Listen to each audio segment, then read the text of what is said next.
Hello, I'm Larry Mendte. Welcome to Jersey Matters. On this week's show, are we in the second wave of the pandemic? Former Health Commissioner Sharif El-Nahal thinks so and says it's only going to get worse. The Murphy administration is expected to release 2,000 inmates the day after the election, and Monmouth County Sheriff Sean Golden isn't too happy about it. Asbury Park is in the middle of a renaissance, and they're taking steps to make certain that all residents of the city benefit from it. And you'll meet an 11-year-old New Jersey girl who started a movement to show gratitude to first responders.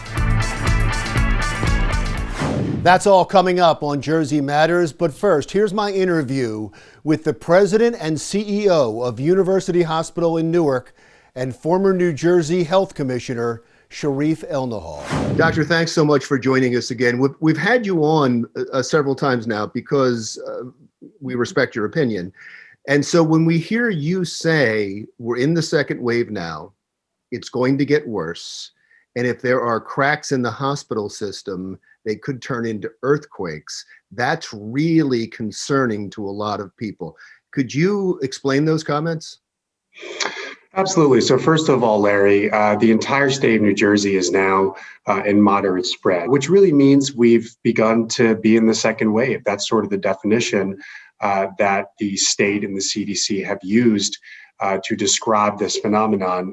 The weather's getting colder.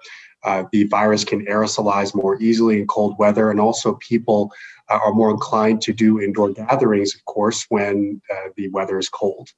And so it's not exactly surprising that it has started. However, the reason we're sounding the alarm bell now is because we want to prevent what happened in the spring. The spring was a surge. We hope that this is only a wave and that doesn't become a tidal wave. The comment that I made about cracks in the system becoming earthquakes has a lot to do with vulnerable communities. So what this pandemic did was expose the vulnerabilities that folks face at baseline with their healthcare needs. Just to give you an example, our hospital is now filled already with people getting care for things that they may have deferred during the pandemic. So if you combine that demand with a new demand of new coronavirus cases and of course the flu issue, then of course you might see an issue with hospital capacity. And so that's what we're trying to prevent with the right public health preventative measures. There has been shutdown fatigue across the country. People are concerned that everything's going to shut down again, and they're concerned that businesses that are already in trouble won't be able to survive if that happens again. You aren't recommending that, are you? Because you have this concern about indoor gatherings. We don't think we will have to go there, Larry. Here's the situation. In the spring, we didn't know that the virus was spreading between asymptomatic people and from asymptomatic people to vulnerable people. We don't have to get there now because we have, number one, a much more robust testing regime. We have contact tracing that's expanded significantly, and we have the ability to prepare our hospitals for bigger capacity, more PPE. So the approach is going to be, let's make sure we contain new outbreaks. Let's take all the precautions necessary to safely run our businesses, to safely start school. I think a lot of people get mixed signals or even just conflicting information on the treatment for this. They said, you'll hear there is no treatment. There's no treatment right now. Then you'll also read something that says, we have better treatments than we had in the past. What is the case? Do we fight this better once a COVID-19 patient comes to University Hospital? So Larry, I don't blame people for being confused. This is a complicated issue. It's a pandemic like really none of us have ever faced who's alive right now. Here's a quick big breakdown.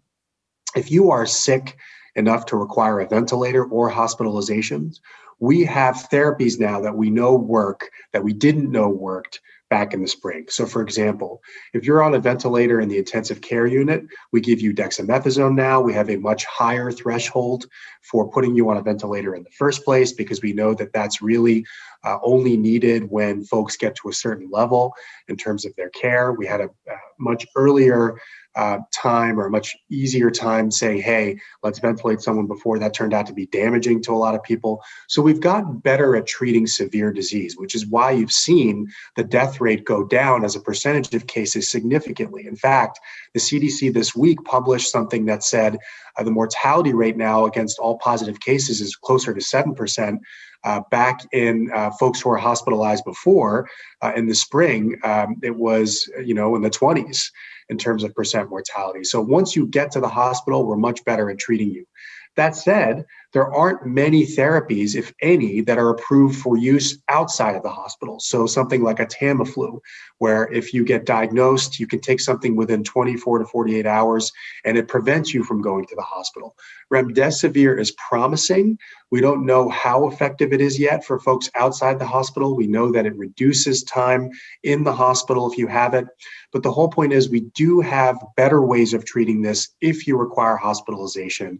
And other therapies outside the hospital are more experimental.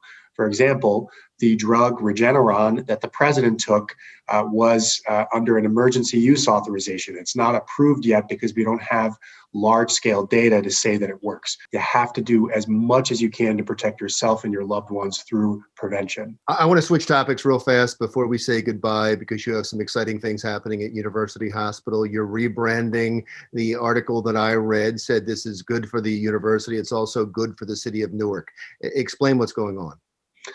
So thanks for asking about that, Larry. We're really excited about our new brand, our new logo. The entire point of it is to rededicate ourselves to the Newark agreements, which ended violence that started because of racial tension in the 1960s. We're at another point in our history of racial reckoning right now. And we are recommitting the hospital and everything we do to the community first and foremost. And so we do that with a new logo that is much more accessible, soothing, is not the sort of rigid academic shield that it used to be.